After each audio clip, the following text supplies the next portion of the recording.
Pupunta ako ng opisina para kumuha o magpa-follow up ng mga requisition na mga gamit at i-follow up na rin yung iba pang mga repair sa unit.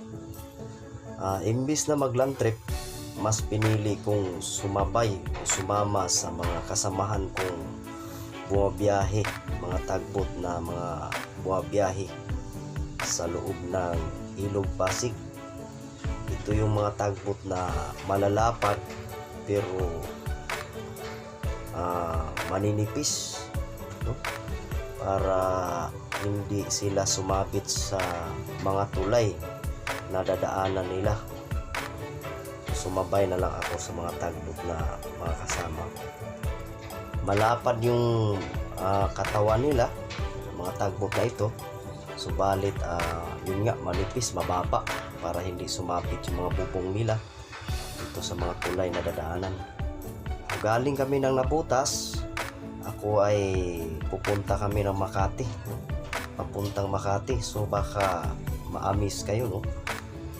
Paano nagkaroon ng barko sa Makati. So may mga barko po talaga dyan sa Makati. So ito yung lugar na dinaanan namin. Ito ay Mandaluyong, o malapit na kami sa Makati. Sila naman ay pumunta ng Makati dahil sila ay may hihilain o aasisa na tanker na pang ilog din, no? So tanker ito, barko ito na malapad pero yun nga, manipis at mababa para hindi sumabit sa tulay.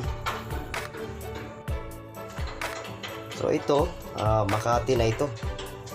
Ito na yung Makati. Ayun. Ito ay Ilog Pasig. Galing yan tubig na yan sa Laguna Lake. Pero Makati area ito. Ayan, kita nyo yung mga bahay dito sa Makati. May ibon pa, oh. Sumakay sa water lily. O, nakakatuwa tingnan. Panoorin nyo. Ayan. Ibon. So ulitin ko, Makati ito. Ayan, maraming mga building.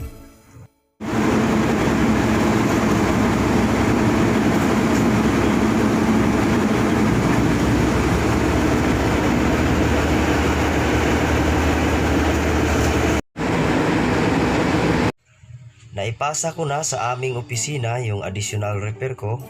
Otherwise, nadala ko na rin yung mga requisition ko. Mga partial lang naman yung dala ko, mga partial lang. Pero okay na rin. Ayan, oh, may ibon pa, oh. Nakakatuwa talaga mga ibon na ito. Nagbibigay attention sa akin to, mga ito. Oh. So, ang daming water lily, no? Oh.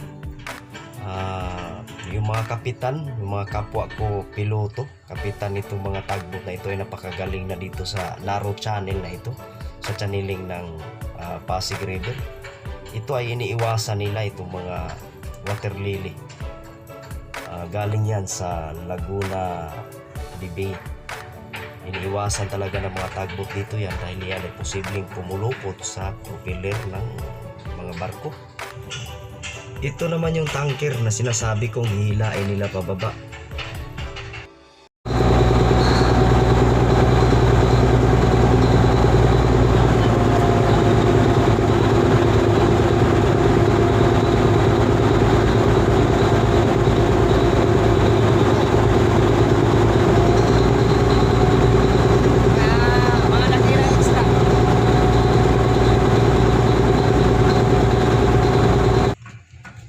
Hanga ako sa mga kapwa kapitan ko rito, no?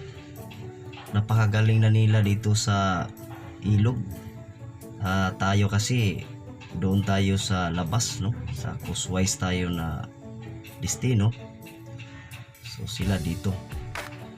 Itong lugar na ito ay Santa Misa na. Santa Misa, Maynila na itong lugar na ito. Pababa na ito sa papuntang dagat na ito, oh. Medyo malapit-lapit na. Manila na ito, Manila. Nakakatuwa isipin, may mga barko pala dito. Ayan. Tingnan nyo lang. Ito ay Simon Transport and decorated ito. Nakatambay yung mga unit nila. Ito. Yan. So, mga water lily, no? Saka yung agos, kitang-kita. Fitness. Ibon, no? Ibang klaseng ibon. Yung mga picturean ko na puti, ito lumipad na. Brown na ibon. Ayun, lumayas na. Ayaw magpa-picture. Oh. Quiapo ito, Quiapo. Bandang Quiapo, Maynila ito, Quiapo. Yan. Yung banda na yan, Quiapo yan, Quiapo. Sa unahan naman ay Santa Cruz. Baba dyan konti, Santa Cruz, Quiapo, Manila. So yun lang mga ka-fitness. Pinapakita ko lang sa inyo kung sa mga hindi pa nakakita ng Ilog Pasig dyan. Ito yung Ilog Pasig.